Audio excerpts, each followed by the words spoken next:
세상에 떠도는 기묘한 괴담들. 첫 번째 이야기, 산속에 있는 절에 배달을 갔다가 귀신을 봤던 실화괴담. 평소 공포란 단어를 낯설게 느낄 만큼 공포엔 관심도 또한 겁도 없던 30대 남자입니다. 웬만한 하자 없고 백 없다면 누구나 다녀오는 군대란 곳에서 워낙 여러가지 훈련을 받고 제대를 하다 보니 귀신이니 홀령이니 등등 여러가지 초자연적인 현상들을 전혀 믿지도 또한 겪어보지도 못했기에 어쩌면 당연히 겁이 없었는지도 모르지요. 각설하고 그런 저를 정말 다리가 서 있을 수도 없을 만큼 후달리게 만든 일이 있었기에 적어봅니다. 제대를 하고 아르바이트로 꽃 배달을 하고 있을 때 일입니다. 저녁 7시경 물건을 싣고 서울 근교 절에 배달을 갔습니다. 웬만한 규모의 절이나 교회 같은 곳은 저녁에 배달을 가도 그곳을 지키는 사람들도 있고 해서 여기도 당연히 사람이 있으려니 하고 딱히 방문 전화 없이 그냥 배달을 간 것이 화근이었지요. 산 입구에 도착해서 표지판을 보니 절까지는 산길로 1km라고 쓰여 있고 경사도 가파르기에 차를 끌고 올라가야 되나 여기서 들고 가야 되나 고민하다. 들고 가기엔 너무 멀 것 같아서 그냥 차를 끌고 올라가기로 하고 한참을 올라갔습니다. 막상 절에 도착해보니 생각보다 규모가 그리 크지 않은 아주 조그만 절이었습니다. 저녁 8시경 산속은 굉장히 어둡고 춥고 스산했습니다. 불도 다 꺼지고 아무리 둘러봐도 인기척이 없어 할 수 없이 전화를 하니 주지 스님이 외출 중이니 그냥 대충 어디에 놓고 가라고 하시더군요. 한겨울엔 꽃을 밖에 두면 금방 알기 때문에 꼭 안에 둬야 한다고 하니 스님이 그런 법당 뒤편에 신도들이 묵는 방이 있으니 거기 두고 가라고 하시더라고요.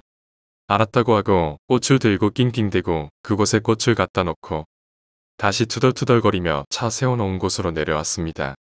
그런데 위에서 제 차를 내려다보니 제 차 위에서 사람들 서너 명이 막 춤을 추고 있는 것입니다. 제가 세워놓은 차 옆에 굉장히 큰 느티나무가 있었고 그 밑에 차를 세워뒀기에 나뭇가지가 사람으로 보이는 거 아닌가 하고 눈을 크게 뜨고 쳐다봤습니다. 그런데 분명히 사람들 몇 명이서 적재암 위에서 덩실덩실 춤을 추고 있는 것이 아닙니까? 그 모습을 보고 무섭다기보다는 어떻게 저기에 올라가서 저러고 있지? 떨어지면 어쩌려고 하는 생각이 먼저 들더군요. 빠른 걸음으로 도착해서 거기서 그러시면 어떡해요?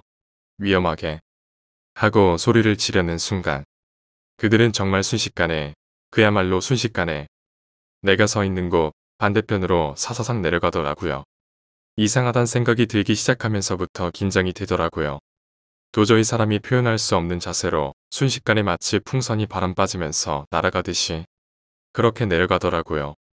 저도 사람인지라 무섭지만 그 사람들이 내려간 차 반대편 쪽으로 가봤습니다. 차 반대편 쪽으로 휙 뛰어가보니 아무도 없었습니다. 정말 그때서야 다리가 저절로 후들후들 떨리기 시작하더라고요. 지금 이 시간에 그것도 칠흑같이 어두운 이 산속에 사람들이 제 차 위에서 춤을 추다가 제가 와보니 순식간에 사라진다. 아마 겪어보지 않으신 분은 그때 그 순간의 공포를 모르실 겁니다. 식은땀은 나지. 다리는 후들거리지. 정신 차리자 아무것도 아니다. 이건 정말 말이 안 된다는 생각에 빨리 가자 어서 차에 타자 생각하고 차문을 열고 운전석에 올라탔습니다. 길을 꽂고 시동을 걸려는 순간 차가 양옆으로 출렁이기 시작하는 겁니다. 사람들이 양옆에서 일부러 차를 흔드는 것처럼요. 전 정말 어이가 없고 무섭고 정말 미치기 일보 직전이었습니다. 일단 문을 잠그고 백미러로 차 뒤를 보니 사람은 없고 차는 계속 출렁거리고 입에서 저절로 욕이 튀어나왔습니다. 에이 씨발. 온몸 떨리고 식은땀은 나고 겨우겨우 시동을 걸어 후진을 하려는데 차가 뒤로 안 가는 것입니다. 마치 뒷바퀴에 뭔가 걸린 것처럼 아 정말 돌겠네를 연발하며 다시 전진 그리고 힘차게 후진. 순간 덜컹하면서 뭔가를 타고 넘어가며 차가 뒤로 움직이기 시작했습니다. 사람인가? 돌부리인가? 내려서 확인해야 되나? 아니야, 그냥 가자. 빨리 가자. 가야 된다. 오직 산을 내려가야 된다는 생각으로 그냥 미친 듯이 후진. 다시 산을 내려오는데 정말 시속 한 100km로 내려온 것 같았습니다. 내가 타고 넘어온 게 사람이든 들짐승든 지금은 확인 못한다. 내일 낮에 다시 와서 확인해도 되니까 그냥 가자 하고 그냥 와버렸습니다. 집으로 가는 내내 어찌나 겁나고 무섭던지. 아 정말 헛것을 본다는 게 이런 거구나. 이렇게 황당하고 무서운 일이 나한테도 일어나는구나라는 생각을 하고 집에 왔습니다. 다음날 오전에 절에 전화를 해서 꽃 잘 받아보셨나 확인도 할 겸 혹시 내가 사람을 쳤다면 뭔 소리가 있겠지 하는 생각에 전화를 걸었습니다. 다행히 스님은 꽃이 너무 이쁘다, 고생했다는 소리뿐이었습니다. 별 다른 일은 발생하지 않았나 봅니다. 두 번째 이야기, 영혼을 믿으시나요? 저는 엄마, 아빠보다 부산에 계신 친할머니, 친할아버지를 더 좋아했어요. 넘치는 사랑이 느껴지도록 저한테 너무 잘해주시고 저 또한 친할머니, 친할아버지를 사랑했죠. 그러던 어느 날 제가 초등학교 3학년인가 4학년인가 그때 전화가 온 거예요. 할아버지가 중풍이 찾아오셨어. 전 놀랬어요. 중풍. 그 텔레비전에서만 듣던 그 중풍. 저희 친할머니는 제가 어렸을 때부터 무릎이니 관절이니 뭐니 해서 한 달에 한두 번꼴로 무릎에 있는 물을 빼러 가셨고 할머니는 늘 아프다고 말씀하셨어요. 며칠은 아프고 또 며칠은 정상인처럼 안 아프고 할머니는 목소리만 들어도 아픈지 안 아픈지 알 수 있었죠. 그런데 저희 할아버지는 진짜 쌩쌩하셨거든요. 많이 건강하셨는데 하루아침에 중풍이라니요. 어릴 적부터 어린 저를 오토바이에 태우고 동네 한 바퀴 구경시켜 주실 정도로 건강하신 우리 할아버지인데 전 믿을 수가 없었어요. 할머니, 할아버지가 많이 아파? 아니, 아픈 건 아니고 몸 한쪽을 아예 못 써. 그래도 그나마 다행이야. 반대쪽에 중풍 걸렸으면 목소리까지 잃을 뻔했어. 갑자기 무슨 중풍이야. 말도 안 돼. 어쩌다가 자고 일어나니까 저희 할아버지는 자고 일어나시자 중풍이 찾아왔다 했어요. 저는 정말 놀랬고 많이 울었죠. 그런데 친할머니 친할아버지네 댁이 부산이고 저희 집이 서울이거든요.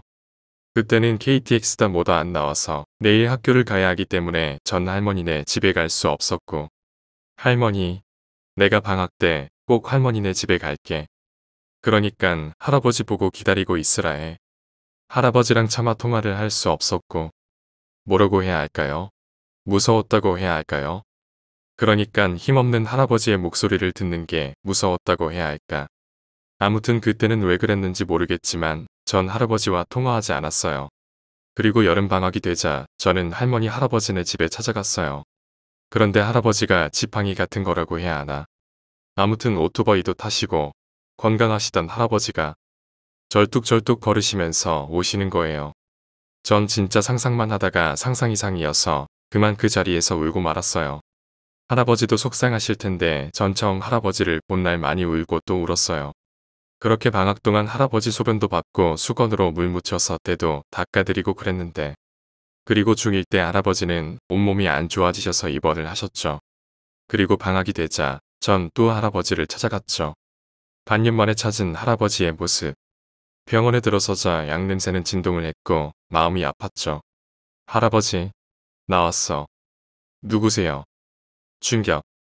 할아버지가 한쪽 몸을 못 쓰는 장면을 본 것보다 제겐 더 충격이었어요. 누구세요라니. 할아버지. 그러나 우리 할아버지는 우리 오빠만 알아보셨죠. 상범한 애손주. 할아버지는 결국 저와 제 동생을 알아보시지 못하셨어요. 그렇게 할아버지를 보고 또 서울로 떠났죠. 어느덧 제가 중2가 됐어요. 할아버지가 돌아가셨다는 갑자기 걸려온 전화. 믿을 수가 없었죠. 요번 방학 때도 찾아갈 건데 갑자기 할아버지가 돌아가시다니. 하지만 더 어이없는 건 엄마 아빠가 장례식장에 저보고 오지 말라는 거예요. 다음 날이 시험 이틀째였나 그랬거든요. 그래서 제가 그따위 시험이 뭐가 중요하냐고 데려가 달라고 했지만 엄마는 오빠랑 아빠랑 엄마만 갔다 올 테니까 방학 때 할아버지 산소 찾아가자 이러는 거예요. 전 엄마를 붙잡고 제발 같이 가자고 했지만 아빠가 화를 내시는 바람에 방으로 들어가서 밤새도록 울었어요. 그렇게 엄마, 아빠, 오빠가 부산으로 가고서 전 진짜 몇 시간을 계속 울다 지쳐 그렇게 잠이 든 것 같아요. 동생도 옆에서 울다 지쳐 잠이 들었다가 제가 깨서 방에서 가서 자라고 하고 동생을 깨웠거든요. 그래서 동생이랑 저랑 제 방에 갔어요. 그런데 방에서 저희 할아버지 냄새가 나는 거예요. 할머니 할아버지가 있으신 분들은 알겠지만 할아버지한테만 나는 냄새가 있거든요. 그러니깐 이상한 냄새 말고요. 엄마 냄새처럼요. 우리 할아버지한테도 그런 냄새가 있었거든요. 절대 나쁜 냄새 이런 거 아니에요. 그렇게 전 너무 놀래 있는데 동생이 옆에서 언니, 할아버지 냄새나 이러는 거예요. 저 혼자만 맡았다고 생각했는데 저는 너무 놀랬어요. 전 그래서 그렇게 생각해요. 그날 사랑하는 우리 할아버지가 우리 방을 왔다 간 거라고. 그렇게 생각해요. 그래서 전 믿어요. 영혼은 있는 거라고요. 세 번째 이야기, 상담. 맑게 게일 거라는 기상캐스터의 말과는 다르게 먹구름이 짙게 깔려 금방이라도 비가 쏟아질 것 같았다. 도시를 뒤덮은 회색빛 그림자는 도시 특유의 삭막함과 어우러져 음울한 기운을 풍기고 있었다. 청담동에 위치한 한 낡은 건물 정병호 상담소라고 큼지막하게 써져 있는 그곳 앞을 어떤 애 때 보이는 여자가 두리번거리고 있었다. 유행을 잘 탄 롱스커트에다 동일한 색으로 캐주얼한 느낌을 살린 상의와 가방. 무엇보다 순정 만화 주인공 같은 얼굴이 그것들을 뒷받침해주고 있었다. 길을 걷다가 눈에 들어온다면 어떤 남자든 한 번쯤은 돌아볼 정도였다. 제법 어른티를 내려한 듯 하지만 아무리 동안이라고 치더라도 너무 어린 얼굴 때문에 잘해봤자 고등학교 1학년쯤으로 밖에 안 보일 이 여자는 계속 망설이다가 결국 건물 안으로 들어섰다. 외형으로 보자면 쥐라도 나올 듯한 건물이었지만 내부로 들어서자 분위기는 확 달라졌다. 예전에 한번 건물 내부를 리모델링한 적이 있는지 고급 대리석 계단에 옅은 붉은색의 벽지가 보였으며 그것들은 1층을 올라갈 때마다 탁자 위에 놓여있는 꽃병과 묘한 동조를 이루어 고풍스러운 멋을 자랑하고 있었다. 이 주변에는 흔한 광고 게시판도 없었다. 그녀가 목적지인 정병호 상담소가 위치한 5층까지 올라가자 반투명 유리문 사이로 환한 빛이 새어나오는 것이 보였다. 그녀는 문을 열고 안으로 들어갔다. 상담소 내부에는 커다란 책상 하나와 상담사가 앉을 의자, 손님이 앉을 의자, 제법 비싸 보이는 커피포트가 전부였다. 그리고 그 책상에는 상담사로 보이는 한 남자가 종이에 무언가를 끄적이고 있었다. 그녀는 그에게 손님이 왔다는 것을 알리기 위해 일부러 기침 소리를 냈다. 남자는 고개를 들어 자신의 상담소를 찾아온 이 여자 손님을 바라보았다. 어서 오십시오. 정병호 상담소의 상담사 정병호입니다. 우선 여기에 앉으시죠. 인사치레를 한 남자는 여자 앞에 있는 의자를 가리키며 말했다. 무엇 때문에 오셨죠? 여자가 자리에 앉자 남자는 먼저 말을 꺼냈다. 상담하려고요. 무슨 상담을 하시려는 건가요? 사실 상담이라고 할 것도 없이 그냥 제 이야기를 들어주시면 돼요. 이번에 찾아온 이 여자 손님은 좀 이상했다.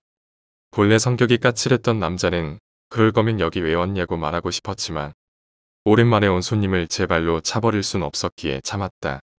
얼굴을 찡그리던 남자는 상담사의 역할에 충실해지기로 했다. 그럼 말해보세요. 들어봐야 뭐든 할 거 아닙니까? 남자의 눈치를 보며 여자는 자신의 이야기를 풀어놓기 시작했다. 그런데 그 내용이 영 아니었다. 그녀는 2년 동안 사귀던 남자친구의 폰에서 낯선 여자와의 문자 기록을 발견한 것부터 요즘 집안 사정이 힘들다거나 키우던 개가 죽었다는 거나 지난번에 할머니가 준 용돈 중에 10,000원을 잃어버렸다는 등 별 시답잖은 이야기를 늘어놓았다. 그래도 남자는 상담사의 본분을 지키며 여자의 말을 끝까지 들으려고 했다. 그러나 여자의 이야기는 끝없이 계속되었으며 어느새 시사 경제 정치 부문에까지 넘나들다. 이제는 세계의 미스터리들에 대해 말하고 있었다. 남자는 그녀가 아폴로 11호가 달에 간 건 조작이라는 말을 끝마치고 이제 막 엘비스 프레슬리가 살아있다는 말을 꺼내놓기 직전 그녀의 말을 끊었다. 자신이 볼 때 그녀는 뭔가 다른 말하고 싶은 게 있는 듯 했다. 말하고 싶은 게 뭐죠? 여기까지 그런 말 하려고 온 건 아닐 것 같은데 혹시 말을 꺼내기가 힘드십니까? 남자의 말이 끝나고 한참이 지나도록 여자는 아무 말도 하지 못했다. 어떤 고민이라든지 상담해주니 일단 말해보세요. 털어놓고 상담을 받으면 좀 나아질 겁니다. 남자가 부드러운 어조로 말했다. 그제야 여자는 힘겹게 입을 벌려 진짜 고민거리를 말하기 시작했다. 제가 정말로 하고 싶은 일이 한 가지 있어요. 하지만 주위 모든 사람들이 그걸 반대하죠. 심지어 부모님께서도 제가 넌지시 운만 띄워도 격분하세요. 제가 정말로 하고 싶은 일인데 주변에서 이렇게 반대만 하니 너무 힘들어요. 여자가 자신의 고민거리를 간략하게 풀어놓자 남자는 이제야 뭔가 가닥이 잡힌다는 듯 밝은 표정을 지으면서 말했다. 고민거리가 겨우 그거였다면 처음부터 바로 말하지 그러셨습니까? 그렇게 쉽게 생각할 게 아니에요. 제 앞으로의 삶이 걸렸거든요. 여자가 나직이 말했다. 그렇게 속으로만 썩혀두니 더 복잡한 문제로 발전하는 겁니다. 그쪽이 지금 고민하는 건 자신의 하고 싶은 일을 해야 되나 말아야 되나죠. 여자는 힘없이 고개를 끄덕였다. 남자는 쉴 틈 없이 계속 말했다. 남이 하고 싶은 일이 아니라 바로 자기 자신이 하고 싶은 일입니다. 꼭 남들의 말을 맹목적으로 믿는 게 아니라도 주위에서 반대한다고 해서 지금의 손님처럼 갈팡질팡하는 거 자체가 웃긴 겁니다. 남들이 하라는 대로 이끌려 다니다가 나중에 일이 잘못되면 그땐 누굴 탓할 거죠. 그들은 그저 손님의 일에 참견하고 싶을 뿐 손님이 나중에 어떻게 되는가는 그리 중요하게 생각하지 않습니다. 남자의 말이 끝나자마자 여자가 말했다. 제가 하고 싶은 일이 남들에게는 터무니없는 건데도요. 그래도 당신의 말이 옳다고 할 수 있나요? 그럼요 남들에게는 가치가 없는 일일지는 몰라도 적어도 자신에게는 큰 가치가 있는 것일 테니까요. 물건에 대한 객관적 가치면 또 몰라도 자신이 하고 싶은 것의 가치는 남들의 의견과 전혀 상관없이 자신이 만드는 겁니다. 거기에 타인이 끼어들어 간섭하게 되면 당사자의 옳은 결정을 흐리게 되고 그건 결국 당사자의 불행과 직결됩니다. 손님은 지금 그런 자들의 말에 피해를 보고 있는 겁니다. 여자의 표정이 미묘하게 변했다. 또한 손님의 일은 손님 자신이 가장 잘 안다고 할 수 있습니다. 자신에 대해 가장 잘 아니 당연히 그럴 수밖에요. 전문적인 지식에서 자신보다 뛰어난 사람의 조언을 받는 건 괜찮지만 그건 부분적일 뿐입니다. 그저 전문적인 지식을 얻을 뿐. 그것과 지금 자신의 상태를 토대로 결정을 내리는 건 무조건 자신이 되어야 한다는 거죠. 그러면 제가 다른 사람들의 말이 어떻든 그들의 말을 참고하기만 하되 위축될 필요가 없다는 건가요? 네, 그렇습니다. 아셨습니까? 다른 이들의 말은 어느 정도 필요한 부분만 수용하면 됩니다. 가장 중요한 건 자신의 생각입니다. 무언가를 깨달은 듯 여자의 표정이 비로소 밝아졌다. 그것을 본 남자는 괜스레 뿌듯해졌다. 상담비는 받지 않겠습니다. 남자는 의자에서 일어나 커피포트에 물을 얹으며 말했다. 그의 여자는 벌떡 일어나 남자에게 연신 고맙다는 말을 하며 문을 열고 밖으로 나갔다. 남자는 상담사라는 직업이 상당히 보람이 있다고 생각했다. 오늘 그 소녀는 자신의 조언을 귀담아 들음으로써 선택의 폭을 넓히고 좀 더 만족하는 삶을 살 수 있을 것이다. 커피포트에서 끓인 커피를 잔에 붓고 손에 쥐져온 몸이 따뜻해지는 듯했다. 그녀가 간호 다시 책상 앞에 앉은 그가 커피를 2모금 정도 마셨을 때 돌연 창문 밖으로 한 인형이 떨어지는 게 비쳤다. 몸이 뒤집힌 채 머리가 땅을 향하고 있었다. 철퍼덕. 지점도가 땅에 떨어지는 소리가 났다고 사람들의 비명소리가 울려 퍼졌다. 어느새 날씨는 개어 있었고 물러간 구름 사이로 태양이 모습을 드러내었다. 방금 전까지 도시의 칙칙한 모습은 온데간데 없이 사라지고 밝은 햇살이 도시 전체로 내려왔다. 정말 화창한 오후였다. 네 번째 이야기, 시간 관리자. 아는 사람이 있을지도 모른다. 하지만 대다수의 사람은 모르고 넘어가거나 혹은 신의 이름으로 그를 알고 있다. 시간 관계자. 그는 신도 아니고 인간도 아니다. 단 누구한테든 시간을 얻어서 다른 누구에게 시간을 분배한다. 시간이 넘치는 백수에게 시간을 얻어 시험 시간이 촉박한 학생에게 던져주는 식으로 말이다. 안 믿길지도 모르나 그를 만난 사람들의 이야기는 어디선가 분명히 떠들어지고 있다. 1. A는 딱히 바쁠 것도 없지만 바쁜 묘한 사내이다. 그가 살아가는 세상은 학교 만남, 밥, 친구, 컴퓨터, 담배, 화장실로 이루어져 있다. 학교를 다니기 위해 알바를 저녁마다 뛰지만 A의 집안은 꽤나 부유한 측에 속하기 때문에 알바를 안 해도 학비 정도는 거뜬했다. 22년을 지금과 비슷하게 혹은 동일하게 느릿느릿한 삶을 살아온 그는 요즘 말도 안 되는 삶의 속도에 놀라는 중이다. 연말이 되어 송년회, 동창회 가릴 것 없이 밀려오는 술독 러시에 기말고사 뒤에 뼈아픈 성적으로 비롯된 재수강, 여자친구의 지옥 같은 스케줄을 따라가려니 정말이지 그의 세계에선 불가능한 삶이 펼쳐지고 있었다. A의 앞에 시간 관계자가 나타난 건 약속 자리에 가려고 준비 중인 어느 날이었다. 대략 A의 말을 빌리자면 그는 전형적인 영국 노신사의 모습을 갖추고 있었다고 한다. 자네는 지금 지쳐있네. 그렇지? 그건 그런데 당신? 여긴 어떻게 들어왔지? 아 놀랄 것 없네. 난 그대가 신 정도로만 알면 만족하는 사람이니까. 아, 그렇습니까? A는 평소에도 미신을 믿고 꾸준히 종교활동을 해왔기에 지금 자신에게 너무나도 큰 은혜가 내렸다고 생각했다. 난 자네에게 시간을 선물할 생각이네. 네. 아니 아무리 신이라고 하셔도 그건 부담스럽다면 거절해도 되네. 아니 그게 아니라 그렇게 되면 이 세계가 무너지지 않습니까? A는 보기와는 다르게 상당히 심오하고 광대한 가치관을 지니고 있었다. 하지만 시간 관계자는 그런 것쯤 상관 안 한다는 투로 말했다. 그건 걱정 말게. 그걸 위해서 온 거니까. 네. 그런 그 균형을 위해서 자네에게 왔다는 걸세. 그럼 제가 시간을 받지 않으면 큰일이 나나요? 아니, 다른 사람으로 메꾸면 되네. 아차. 시간 관계자는 자신의 회중시계를 보며 말을 이었다. 어서 말하게. 시간을 선물 받겠나, 받지 않겠나. 저에게 얼마나 주실 수 있습니까? 마음대로. 그렇다면 저에게 28시간만 주실 수 있습니까? 시간 관계자는 놀라하는 A를 기특하게 본 뒤 말했다. 자넨 욕심이 별로 없구먼 그래. 좋아 지금부터 28시간일세. 육안으론 느껴지지 않을 걸세만 자네의 세계가 바뀌어 버릴 거야. 그리고 28시간이 다 지난 후엔 28시간을 나에게 지불해야 하네. 그럼 이만. A는 눈을 떴다. 꿈인가 싶을 정도로 환상적이었던 풍경은 모두 사라지고 없었다. 그리고 문득 시계를 본 순간 시계는 멈춰 있었다. 1. 눈을 비벼보던 A는 그제야 무슨 일이 생긴지 알아차렸다. 그래, 진짜였어. 신의 선물이라고. A는 그 즉시 약속 장소로 달려가 친구들과 어울렸다. 술이 사람을 먹을 때까지 과음을 하던 A와 친구들은 어느새 새벽이 가까움을 느끼곤 각자 해산했다. 술자리가 끝난 후 집으로 터덜터덜 향하는 A의 시간축은 조금씩 비껴나가고 있었다. 약속 장소에 간 9시부터 아침 7시까지 10시간이 지났지만 그의 시계는 조금도 돌아가 있지 않았다.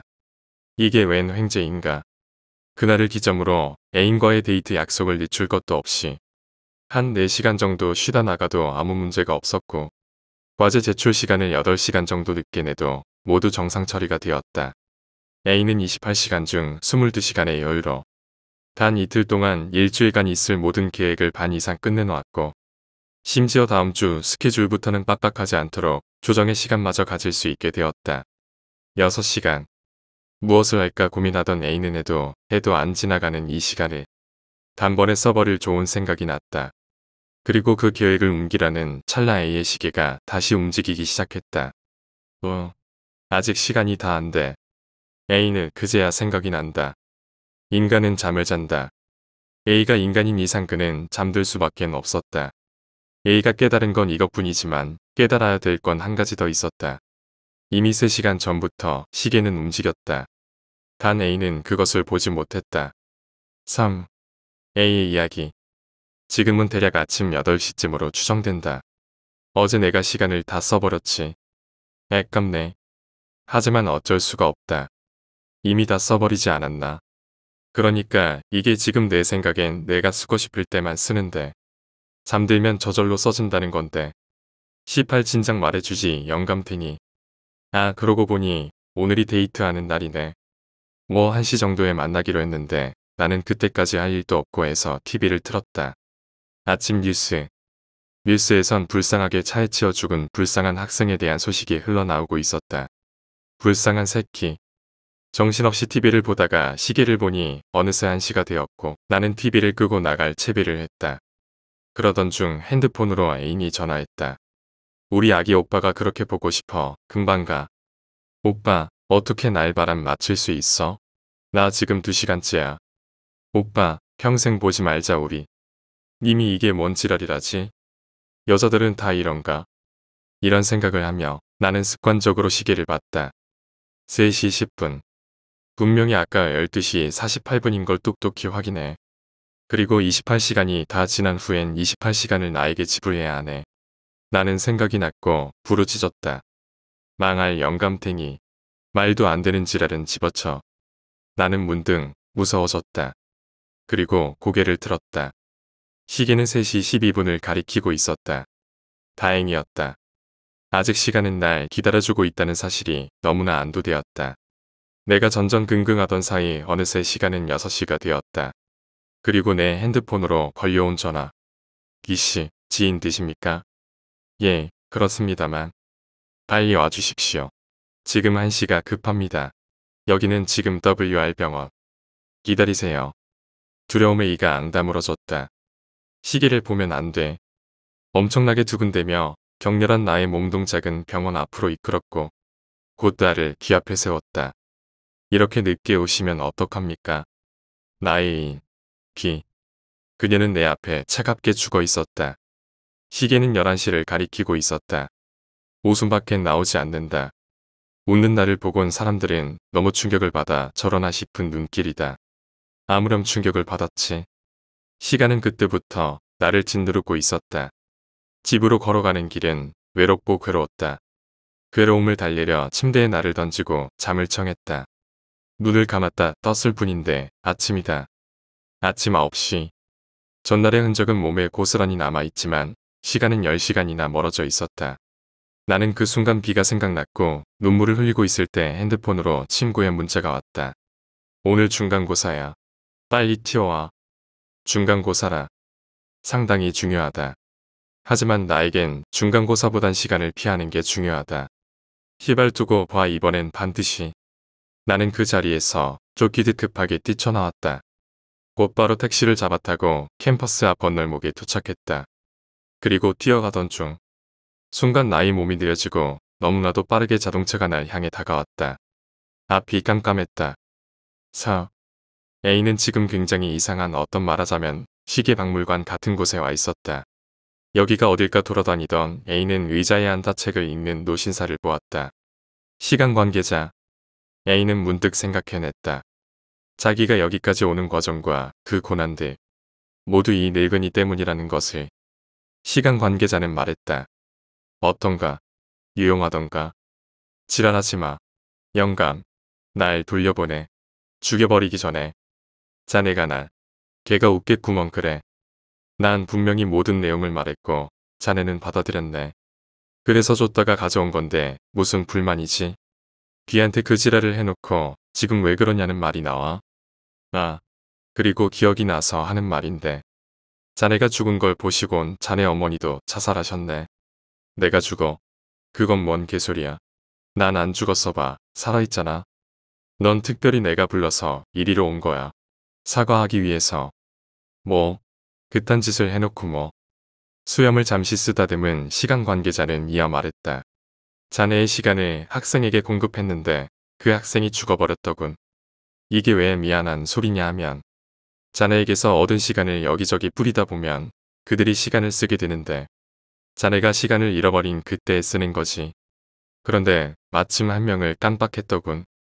죽어버렸는데 기억을 못했어. 일찌감치 자네를 죽였어야 하는데 미안하네. A는 떠올랐다. 뉴스에 나온 학생의 사건이. 그리고 노신사를 협박하기 위해 다가서는 순간 노신사는 말했다. 그럼 들을 건 다 들었으니 잘 가시게. A의 눈은 다시 깜깜해졌다. 5번째 이야기. 일본의 어느 마을. 지금으로부터 50년 전 일본에 스기사와촌이라는 마을이 있었습니다. 그런데 이 마을에 사는 한 청년이 발광을 일으켜 도끼로 주민들을 살해하고 자살한 사건이 발생했죠. 마침 관광지로 개발 중인 아오모리 현의 시장은 이 소문이 나면 크게 지장을 받을 거라 생각하고 사건을 은폐하기 위해 마을로 통하는 길을 폐쇄하고 지도에서 지워버립니다.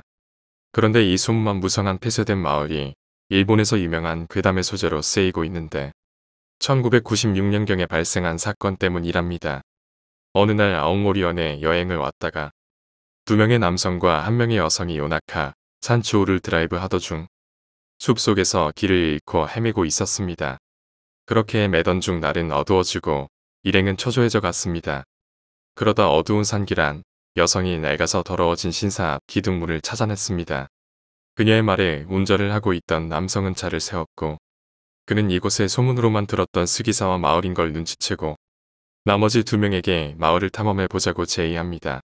아오모리현 숲에 있는 신사의 기둥이 스기사와촌 입구래 한번 살펴보고 가자. 스기사와 마을의 입구에는 낡은 신사 앞 기둥문이 있어 그 아래에는 드크로와 같은 형태를 한 돌이 있다고 한다. 거기는 심령 스포트로서 알려져 있어. 들어간 사람은 나올 수가 없다는 소문에 호기심을 보인 거였죠. 그만두고 빨리 가자라고 만류하는 여성의 소리에도 남자들은 귀를 기울이지 않았고 여자도 할 수 없이 그들을 따라갔다고 합니다. 셋이 신사 앞 기둥문 낙하로 들어가자 거기에는 폐허한 집이 들어서 있었습니다. 집안을 살펴보자 집의 벽에는 핏자국이 나 있었다고 합니다. 게다가 집에는 이상한 냄새가 나고 있었으며 집의 곳곳엔 대량의 피가 고여 있었습니다. 셋은 점점 두려워지기 시작했습니다. 이때 여성이 놀라 주저앉으며 소리쳤습니다. 저기에 사람이. 나머지 두 명은 여성이 가리킨 곳을 플래시로 비췄지만 아무것도 보이지 않았습니다. 하지만 여성이 너무 무서워하사 셋은 마을에서 나가기로 합니다. 셋이 집 밖으로 뛰어나오자 뭔가 희부연 사람 형태의 존재들이 그들을 둘러싸고 있다는 걸 알았습니다. 세 명은 그대로 차를 향해 달리기 시작했습니다. 그러나 셋이 아무리 달려도 차가 있는 곳으로 갈 수가 없었습니다. 그들은 마을 입구에 차를 세웠고 마을 입구 근처에 있는 집들만 살폈기 때문에 거리상 멀지가 않았는데 말입니다. 헤매는 사이에 셋은 헤어졌고 여자 혼자 차가 있는 곳으로 올 수 있었습니다. 그녀는 서둘러 차를 탔지만 시동이 걸리지 않았습니다. 그녀는 공포심에 미쳐버릴 것 같았습니다. 그리고 갑자기 차의 앞쪽에서 둔탁한 소리가 들려왔습니다. 그녀가 보니 차의 밖에는 피투성이의 손들이 차례차례로 나타나 차를 두들기며 격렬하게 흔들었습니다. 계속되는 공포에 여성은 의식을 잃고 말았습니다. 이튿날 아침 현지에 사는 사람이 피투성이 손자국이 그려진 차를 보고 질겁해 경찰에 신고했습니다. 출동은 경찰에게 구조받은 여성의 두 발은 지나친 공포에 새하얗게 되고 정신에도 이상이 있었다고 합니다. 결국 그녀는 최면 치료를 통해 마을에서 겪은 경험을 얘기했고 경찰은 그녀가 말한 마을을 살폈지만 핏자국도 사라지고 남성들의 흔적도 발견하지 못했답니다. 언론은 스기사와초는 도태돼서 사라진 거지 살인사건 같은 건 일어나지 않다고 발표했습니다. 하지만 이곳을 무서운 곳으로 여기는 사람들도 많다고 하네요.